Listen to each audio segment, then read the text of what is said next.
Hey there, everyone. Hope you're doing very well. Welcome back to British History here. This week we are going to be jumping into the welfare state, which actually has a good bit of connection to the current crisis that the world is facing with the virus, because we'll be talking a good bit about the NHS, the health services in Britain, because they developed out of this post-World War II era. But anyway, for tonight, since we bumped everything back a week, the questions for exam 2 will be available after class time tonight, and so you can be working on that, getting that turned in for next week. So there'll be 5 questions as usual, so that you should be able to handle that pretty readily. And I want to show you a couple things, just because it's. Let me zoom myself out here. Just some things that popped up that are sort of relevant to everything that's going on at the moment. So, since the world, is in a crisis mode, the UK started seeing this before the US did, at least not a long time before, but a little bit before they're more connected to mainland Europe, and so they started doing the social distancing and all those sorts of things. And so the tradition is for the Prime Minister weekly to go and see the monarch in person, and that's just been they've been doing that for a very long time.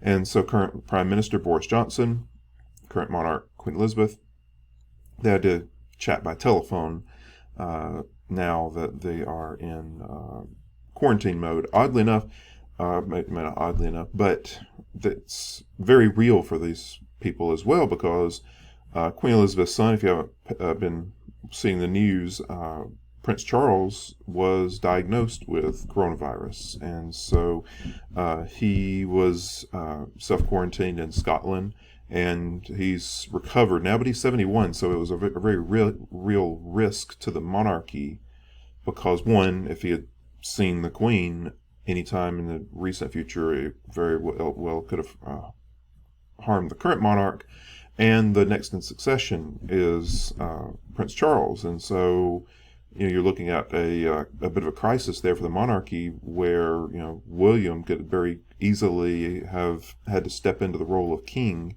if Queen Elizabeth and her son had passed in relatively short order. Not that we're hoping for that or anything, but that's the very real world that we're looking at here. And so, but it seems that Charles has recovered fine. He did a quick address the other day and seemed fine there.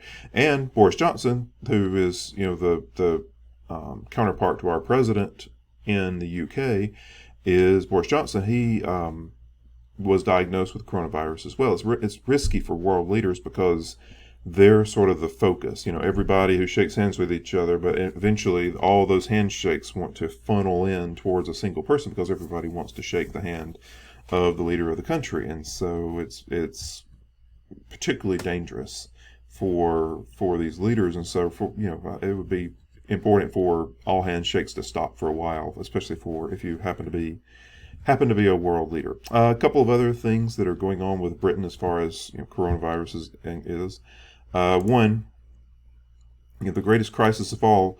UK pubs have had to shut down, much like our restaurants and everything here have pretty much shut down other than takeout. UK pubs serve, and this was it back on March 20th, UK pubs are, the hub of British life in a lot of ways, especially for older generations, but for younger as well. And so they had to shut down, and so everybody is seriously quarantined at home when the pubs are shut. So that is a thing to be seriously concerned about.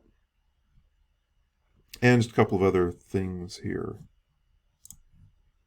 One interesting thing is, obviously, the medical system, which we'll talk about tonight, is the NHS, and it's struggled to keep up. They've had areas like New York here have been hit particularly hard. They have areas there that have been hit particularly hard, and they know that they're still going to be dealing with this for a good while. And so what they did was basically build a specialized hospital.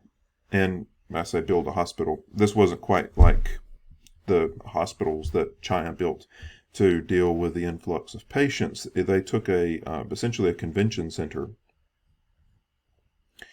and named it Nightingale Hospital London, sort of a temporary hospital, but an official one through the NHS, Nightingale Hospital London. And it was a mixture of contractors. They brought in the British Army. And over the course of 2 weeks, this went from a plan on paper to a finished product. And it can house 4,000 patients that are dealing with coronavirus. So, you can see the British Army workers here making it happen as quickly as possible. And this is a sort of an overhead shot of just row after row after row after row of basically hospital beds and dividers. That's basically all this is. It's just a giant space with hospital beds and dividers. And here's a better shot down one row of those. So you can just see, these dividers with beds and various equipment. And I'm sure they can move, have more serious equipment for more serious patients. But it's a really impressive thing that they've been able to accomplish. And this is the round tower at Windsor Castle. And in solidarity with NHS, which people call it NHS blue, the blue that is the NHS, that people in Britain tend to associate that shade of blue with the NHS, in solidarity with the NHS and the sort of the frontline workers of the crisis, you have the tower at Windsor being lit up in honor of them. And every night, I forgot what time, 6 o'clock. They've kind of started doing this in the U.S. some too, but it's become a sort of a UK-wide thing. Is that everybody walks out to their doorsteps and applauds for the frontline workers. Even the Boris Johnson, he's been coming out to the front door there at 10 Downing Street and you'll see him on the web applauding, along with many thousands of others. And if you want to keep a sort of a finger on the pulse of what's going on in the UK during all this, how they're handling it versus how we're handling it, it's an interesting comparison. You can follow, if you are on Twitter, you can follow 10 Downing Street. That's the Twitter feed for the Prime Minister's office. So, and you can also you can follow the royal family. They have official pages as well. You can follow the NHS, that you can see the official tallies for those sick in the country and all that. But it's going to be interesting to see, especially long term, once we get past all of this, how all that will